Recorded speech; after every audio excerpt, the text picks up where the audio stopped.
National crime record bureau के आंकड़ों के मुताबिक देश में हर साल हजारों लोगों की मौत हेलमेट नहीं पहनने की वजह से होती है।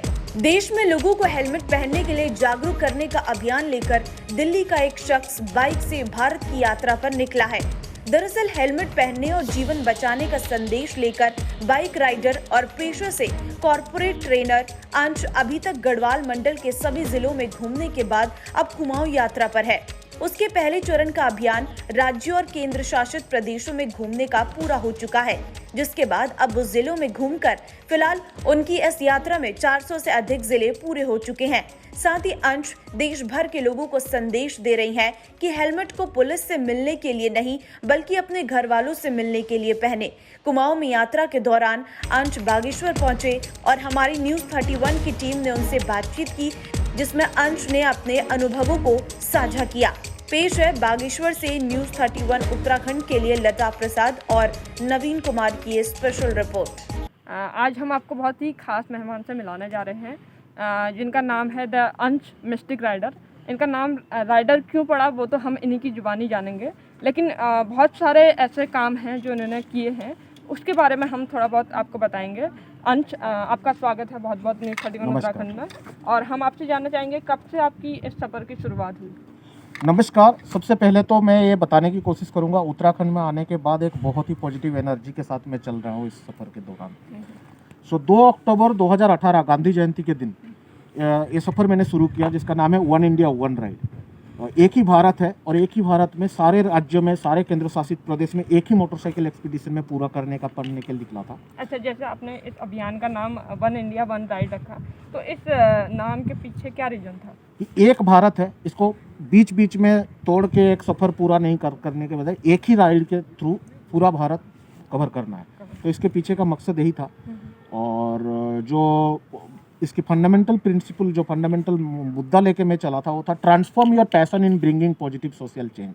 जो भी आपकी पैशन है, जो आपका शौक है, उसको सामाजिक काम के साथ जुड़ के करने से तो आपकी एक अलग लेवल की उस काम में इन्वॉल्वमेंट बन जाती है, जिससे आप बिना कुछ एक्सपेक्टेशन से अपना काम को बहुत अच्छी तरीके से कर सकते हो। सो मेरा ट्रैवलिंग पैशन है, घूमने में मेरा पहले से ही पैशन था, शौक था, मैं घूमता रहता था। तो इसके साथ मैंने जो सोशल एक्टिविटी जुड़ा हूँ वो है कि हेलमेट, रोड सेफ्टी को लेकर, road safety helmet awareness campaign. इससे पहले भी मैंने काफ़ी सामाजिक कामों में अपनी सफ़र को जोड़ चुका हूँ, जैसे टूरिस्ट प्लेस क्लीनिंग हो या फिर ऑर्फन होम के लिए खाना पहुँचाना हो। तो इस सफ़र के दौरान मैं देश के 28 राज्यों और 9 केंद्र शासित प्रदेश, अंडमान लक्षद्वीप मिला के भ्रमण किया। लगभग 800 से ज़्यादा स्कूल कॉलेजेस में जाके 2 लाख से ज़्यादा बच्चों को मैं शपथ दिलाया हूँ, जो आने वाले पीढ़ी हैं, आने वाले टाइम पे जो रोड पे आने वाले हैं, कि हेलमेट पहनना जो क्यों ज़रूरी है। ज़्यादातर लोगों की जो सोच होता है कि हेलमेट हम चालान कट जाएगा, पुलिस वालों से डर के पहन लेते हैं, तो उसी सोच को न्यूट्रलाइज करने के लिए एक मैं स्लोगान दिया और नारा दिया और शपथ दिलाया। और मैं चाहूँगा आपके दर्शक भी मेरे साथ साथ ये शपथ लें और दोहराएं, हेलमेट हम पुलिस वालों से बचने के लिए नहीं, घर वालों से मिलने के लिए पहनेंगे। दोस्तों, हेलमेट जरूरी इसलिए है कि हम वापस जाके घर वालों से मिले, इसलिए ज़रूरी है, इसलिए नहीं कि चालान कट जाएगा। चालान वो अपना तरीके से होता रहेगा, उससे कोई लेना देना नहीं। आपको क्या लगता है कि जो आपने ये अभियान चलाया, इस अभियान के तहत कितने लोगों में जागरूकता आई, कितने लोग जागरूक हुए और कितने लोग इस चीज़ को, इस नारे को फॉलो कर रहे हैं? इस मुहिम के दौरान जब मैंने पहले चरण में 700-800 कॉलेजेस विजिट करके शपथ दिलाया बच्चों को, तो मेरे पास पेरेंट्स का फ़ोन आया, मेरे इंस्टाग्राम आईडी पे मैसेजेस आने लगे कि आप ऐसे कुछ बता के चले गए जो बच्चे हमें घर से बाहर नहीं निकलने दे रहे हैं, ये बिना हेलमेट के। अच्छा। तो वहाँ से प्रेरणा मिली, तो उसी सफ़र को मैं बिना बंद किए अब देश की सारे जिले की कर दिया। पहले राज्य में था, अब देश की सारे जिले, 740 जिले हैं। इसी सिलसिले में उत्तराखंड में हूँ, तो उत्तराखंड में 13 जनपद है टोटल। तो 13 जनपद में से गढ़वाल वाले जितने भी जनपद है मेरा हो चुका है। फिर कुमाऊँ आया, तो कुमाऊँ में भी मेरा जो जनपद है उधम सिंह नगर, नैनीताल, अल्मोड़ा, ये सब हो चुके हैं। अब मैं बागेश्वर में हूँ आज, और बागेश्वर के बाद सिर्फ 2 जनपद और बचते हैं मेरे उत्तराखंड में जाने के लिए, वो है पिथौरागढ़ और आपकी चंपावत। उसके बाद मेरा उत्तराखंड की सफ़र पूरा हो जाएगा, फिर मैं जाऊँगा हिमाचल। तो 300 करीब जनपद और बच्चे हैं पूरे देश में, और लगभग 2-2.5 साल और लग जाएंगे मुझे इस सफ़र को पूरा करने के लिए। आज के जो युवा हैं वो राइडिंग तो करना चाहते हैं, लेकिन जो एक माहौल है उन्हें नहीं मिल पाता, तो उसके लिए आप उनको क्या राय देंगे कि किस तरीके से वो अपने पैशन को एक सामाजिक काम के साथ फॉलो कर सकते हैं? मैं तो पहले युवाओं के लिए एक ही लाइन पहले कहूँगा, उसके बाद आपकी सवाल की जवाब देना चाहूँगा। पहला तो करना तो होश में ही है, पर जोश को मरने नहीं देना है।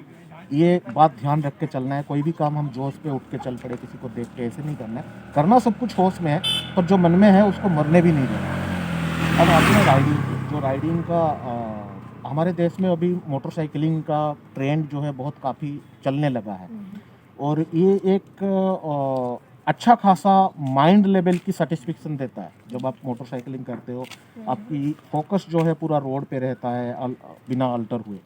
आप अगर ध्यान से देखोगे, जो मेडिटेशन का गोल है, coming to the present moment, वो कहीं ना कहीं इस तरह की राइडिंग में अचीव हो जाता है। आप लॉन्गर ड्यूरेशन में जब जैसे पहाड़ों में भी मैं चल रहा हूँ, तो मेरा ध्यान जो है पूरा रोड पे रहता है, आजू बाजू ऐसे मतलब फोकसफुली रहता है, तो उससे एक तरह से मेडिटेटिव गोल भी अचीव हो जाता है। बाकी रही बात कि आप अगर लंबी दूरी पे ट्रैवल करना चाहते हैं, तो सबसे पहले तो फाइनेंशियल स्टेबिलिटी, उसके लिए अपने आप को तैयार करना है कि आप कैसे अपने आप को तैयार। मैं जॉब करता था पहले, जॉब छोड़ के अब राइड कर रहा हूँ। हाँ, एक मेरा सवाल ये भी है कि जो फाइनेंशियल स्टेबिलिटी होती है उसको आपने किस तरीके से मेंटेन हाँ, किया? ये बताना भी बहुत ज़रूरी है ताकि सबको ये समझ आए। मैं जॉब करता था, 2014 तक मैं जॉब करता था एक अच्छी कंपनी में, और उसके बाद जब ड्यूरिंग द जॉब मैं अपने आप में एक फ्रीलांस प्रोजेक्ट्स का सेटअप जो है वो डेवलप भी करता चला जा रहा था। साथ में मैं लेखक भी हूँ, किताबें लिखा हूँ। तो over a period of time जो मेरा फ्रीलांस प्रोजेक्ट्स है, फ्रीलांस जो मैं काम करने का वो है, उसमें काफ़ी इम्प्रूवमेंट आ गई थी। जब मैं कॉन्फिडेंस हुआ कि हाँ, अब मैं अगर जॉब छोड़ भी दूँ तो मेरा फ्रीलांस प्रोजेक्ट्स इतने मेरे पास हैं, आते रहेंगे, ताकि मेरे फाइनेंशियल कोई इशूज़ नहीं होंगे। तो उसके बाद मैंने जॉब छोड़ा, और बाकी बुक्स है, बुक्स लिखा है, आर्टिकल्स वगैरह मैं लिखता रहता हूँ।